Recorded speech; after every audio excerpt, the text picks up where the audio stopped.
Hi, welcome to our podcast, One Step at a Time, hosted by Ufinity. We are your hosts. My name is Arushi. I'm Sham. And I'm Hana. So, before we get into what we were going to be talking about today, I wanted to give you guys some background on Ufinity. Ufinity is started by students and run by students, and the goal is to provide mental help for anyone who needs. Currently, we are in progress of developing ways to help students, and when they are released to the public, you guys will be the first to know.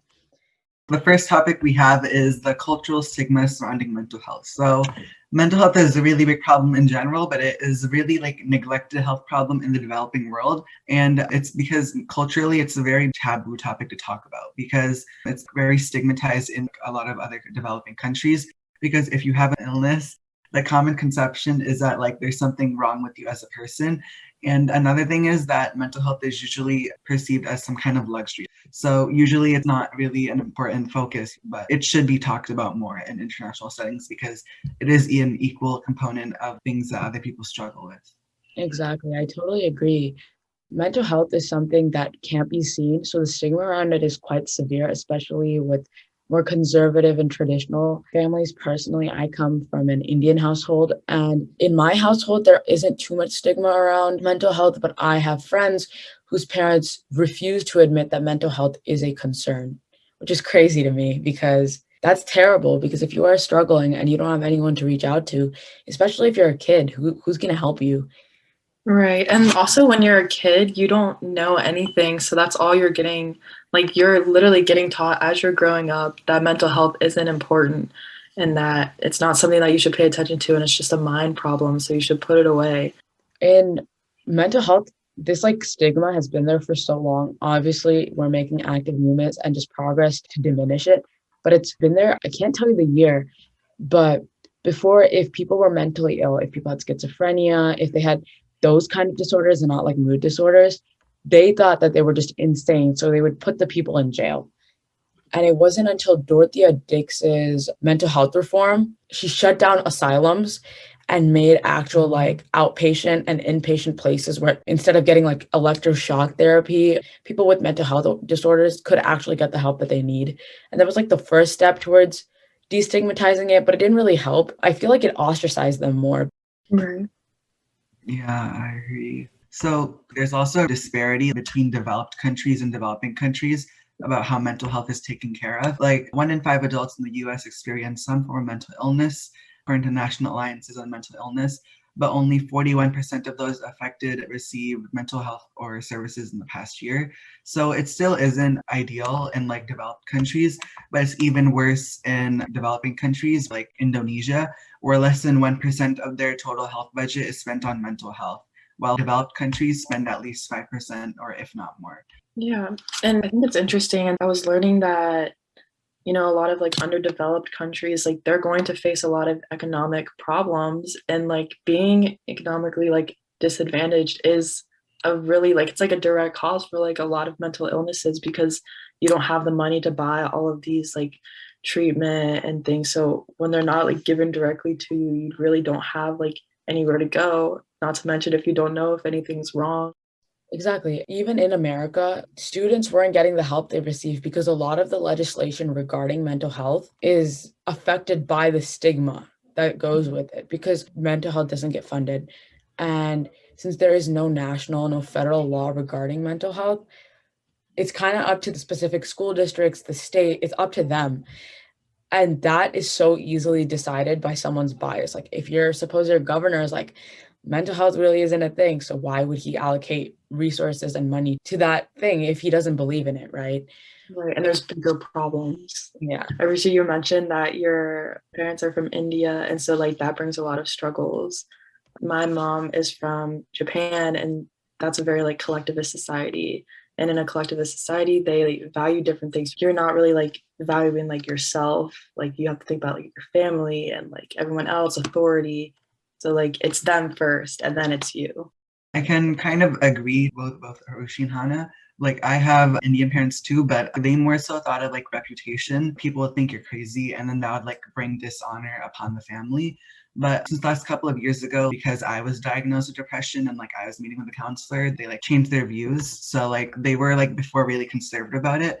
Now they've like changed to like, everyone needs like help for mental health, but it's like not everybody can have it. Yeah, I definitely relate with that. Like my parents, they definitely weren't as accepting, but I think actually like just like any other human being, like I think my parents also struggled. Like they were growing teens, like they had their own obstacles to face in their own countries. And I knew that they've definitely had depression, anxiety, like they felt everything we all feel. So I think me getting like the validation I needed also kind of validated them. Yeah. And that's like the good thing that like we should all start doing. Yeah. At the end of the day, everyone has felt, I'm not saying everyone has depression, but everyone has felt those symptoms before, feeling really sad, feeling sad for a long time, or maybe feeling anxious. Like everyone has felt that because honestly, it's a part of growing up. And especially like my parents are immigrants. I'm an immigrant. I moved here when I was 2. And we came here with nothing and we knew nobody. I didn't even speak English. So I've seen my parents struggle to get where they are today. So I know that they've experienced these things, and I think that's why that they are so much more accepting of me talking about my feelings and how I feel, and they're like, okay, because they know that it is possible to feel that, even if you don't seem like it on the outside. It is possible that you are going through all these emotions, this roller coaster inside. I think the issue with the stigma around mental health, like the only reason it's there is because parents teach their children something about the like, oh, they'll be like, oh, mental health isn't real. If that's something you've grown up hearing, you can't help but think that, you know? That's all you know. Exactly. Not only it'll invalidate your feelings, like you'll be like, oh, this isn't normal. I can't tell anybody about this because that's for crazy people. And like that, first of all, I feel so terrible for those kids because already your body's going through so many changes. You're mentally just like blah. And then like school, and especially kids now, this pandemic has really negatively affected like students. Taking Obviously I'm going to be taking this from a student perspective because I am a student, but even younger kids, like they are exhibiting more signs of depression and anxiety because they've been isolated for so long. And if your parents are like adamant on like that's not real, that's not possible, or they're adamant on making sure their reputation is clean, that is going to traumatize the children. So I think education is like the biggest thing we can do. Another thing we can do to like break the stigma is talk about mental health openly and not kind of have like the shame surrounding it. Because it's such a taboo topic, a lot of times mental health, it's dealt with in like a secretive manner. Like people just like, they act very secretive and they want privacy about it. And not even just feeling like ashamed, like also just feeling like alone. And I feel like that's where like Youfinity comes in and like social media in general. And then like the younger, like with social media, like we've kind of been able to like spread a little bit that like this is a problem that a lot of young people face, a lot of people face. And so I feel like together, yeah, like we just like let each other that we're not alone. Like everyone faces these things, like, and work together to like maybe get some funding from like our authority who have like the power to give us like what we need. Yeah, but I also think social media has its negatives when it comes to these. Oh, for sure. Yeah. Yeah, they like find one word and they run with it. Like, I'm depressed. Like, oh my God, I failed the test. I'm depressed now. Like, Right. like they just run with it. Like, because there's a lot of self-diagnosing. Exactly. And that's terrible because then people are like, oh, you're faking it.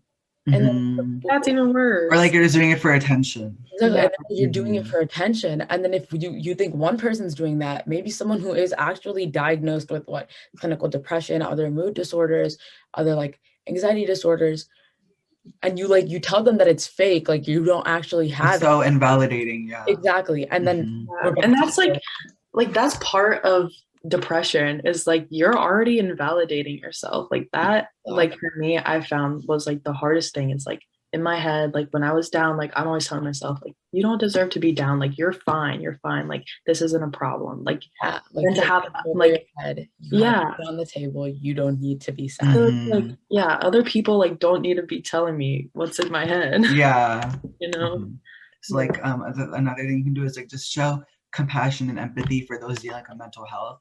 Like, don't tell them that it's just for attention, or don't tell them that's like on their head and that they're faking it. Like, the best thing you can do is just be compassionate, be empathetic, like be sympathetic, and just like be kind. I think we are. I think cultural norms and just the societal norms and just how the culture around mental health is improving from where we once started, where people were like, you're just insane. Like, Right. we're definitely getting better. But like as we're getting better, there are more negatives now because of the access to social media. And now people can just Google symptoms of depression and they'll be like, oh, these symptoms match me right now. And this is what I feel. So I'm We depressed. know that like so many people have done that. Like I've done that, like where you just like look up, like you self-diagnose. Exactly. Like it's Exactly. Like you look it up and you're like, maybe. you're trying to find something. I think therapy should first of all be normalized because people think Yeah. only people who like need help, who are crazy, who are like chaotic and whose life is like Can't handle themselves. exactly can't handle themselves Like, go to therapy. That's right. not true. You don't even have to have a mental disorder to need therapy. I think everyone should have like a therapist. Like why is it weird that everyone has like one person that they can talk to that doesn't judge them, doesn't not connected to like any of their personal life? Sometimes people like they use the argument like, oh, why would you like tell someone that you don't trust and you don't know about your problems rather than someone like you do know, like your parents. But it's like kind of the whole point to tell someone that you don't know, so it's like they Right. can have like a better view on the Yeah, and situation. A professional. exactly they're Mhm. trained to help you, even if you don't have like general anxiety disorder and you're just genuinely a stressed person, you go to therapy, or maybe you're completely Yeah. fine. You go to therapy, you're still gonna feel better by talking to this Mhm. person because they're equipped to help you. Because at Right. the end of the day, we're human. We're not meant to be alone.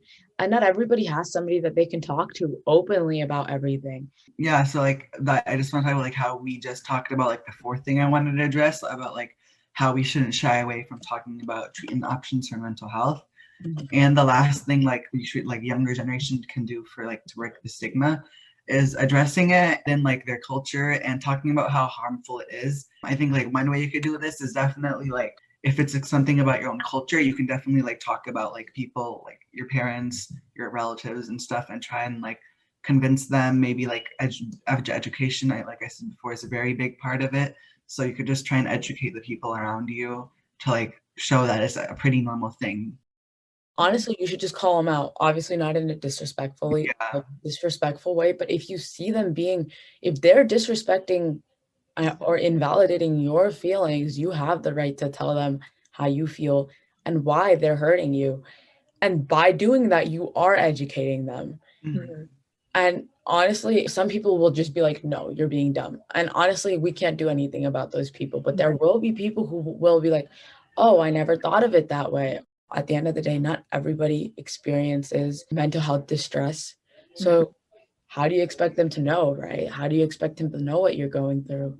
Yeah, I definitely agree. I think just by educating people, we can like combat like the arrogance, I guess, around mental illness, and they can just kind of like open their eyes and see that like other people face different problems and you can't always see them, which should be considered like a more difficult problem if you're always like constantly trying to hide it. So, this was great conversation, but I want to transition into the last part of today's episode, which is one tip on how to help you guys keep your mental health healthy and good and keep yourself, pushing. Because I know everyone's a little not doing so well because everyone's isolated, the pandemic. Things are getting better though. So this week's one way to help is going to be exercise. And you're going to be like 2-hour workout at the gym, like with the weights and the like treadmill and the bike. Oh, exercise can also be taking a 20-minute walk with your dog. Mhm. Exercise can be yoga. Exercise can literally be anything that is, I guess, deemed physical activity. And it's shown that it releases dopamine.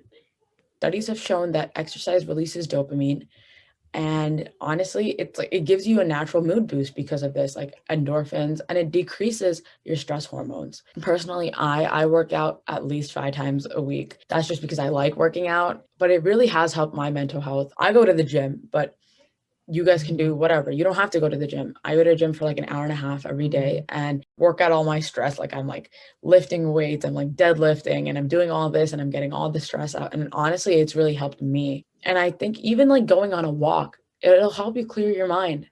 I try to run every day or every other day, like for like an hour. I try it for an hour. And then I usually on evenings, I go on a walk with my family. And that just like walking and running, it kind of just helps a lot. Personally, I hate running, so I would I never hate running. It's torture. hate running. For me, it's the opposite. I don't like weightlifting, so I don't like usually go to I the gym. love weightlifting. I Exactly. hate working out. I hate working out, but I find other ways to like Yeah, exercise. exactly.